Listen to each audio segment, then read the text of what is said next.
ओम शांति। श्राद्ध को किस विधि से हम संपन्न करें? श्राद्ध को किस विधि से हम संपन्न कर सकते हैं? आइए जानते हैं कि श्राद्ध को विधि पूर्वक संपन्न करने के लिए किन दो बातों का ध्यान रखें। आइए जानते हैं वह विधि।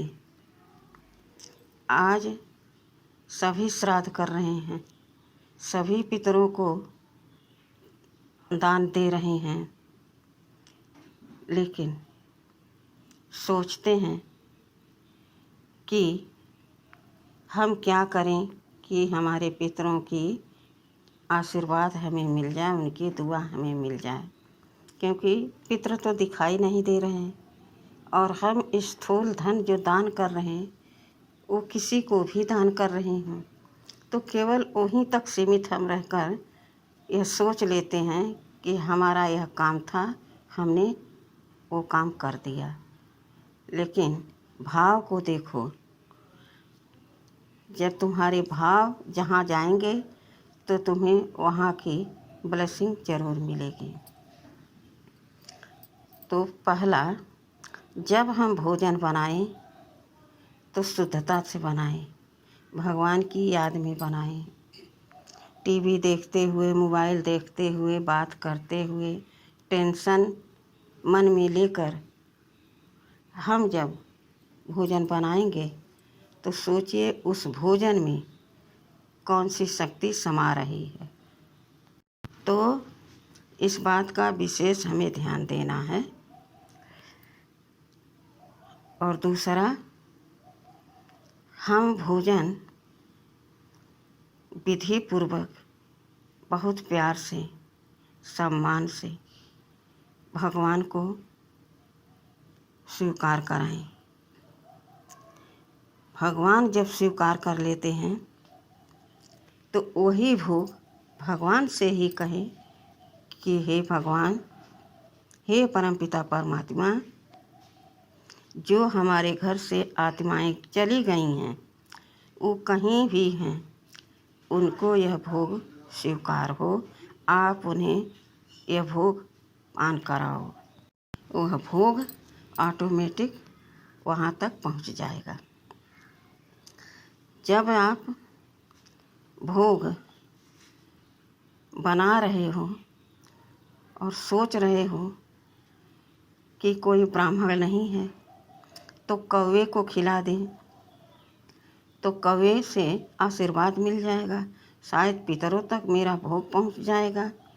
तो कौवा आपको आशीर्वाद नहीं देगा, क्योंकि आपके पितर मनुष्य थे, उनमें चैतन्य शक्ति आत्मा थी और वह सब कुछ आपका समझती थी, जानती थी, आपसे प्यार करती थी। तो आप किसी मनुष्य को ही वह भोग पान कराएं। कोई नहीं है आसपास तो आप वह भोग मंदिर में रख दो, भगवान को स्वीकार कराकर। और जब भोग स्वीकार करा दो तो आसपास में कोई ऐसी आत्मा हो जिसे भोग की ज़रूरत हो, भोजन की ज़रूरत हो, पेट उसका भूखा हो, तो वह भोग प्रसाद के रूप में उसे दे दो। तो जब वह भोग पान करेगी तो आपको दुआ देगी, और केवल वही दुआ नहीं देगी जिसके निमित्त आपने उसे भोग पान कराया है, वह आत्माएं भी आपको दुआ देंगी।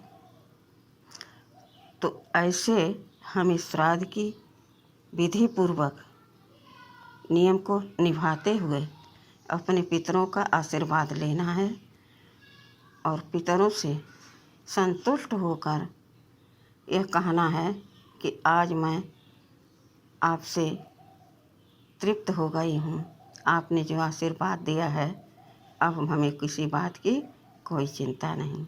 बहुत से लोग कहते हैं कि भगवान को बीच में श्राद्ध के समय क्यों ले आएं? आप सोचो कि जब आत्मा शरीर छोड़ती है तो किसके पास जाती है? भगवान के। तो तो आज भगवान को बीच में लाने के लिए संकोच क्यों करते हैं?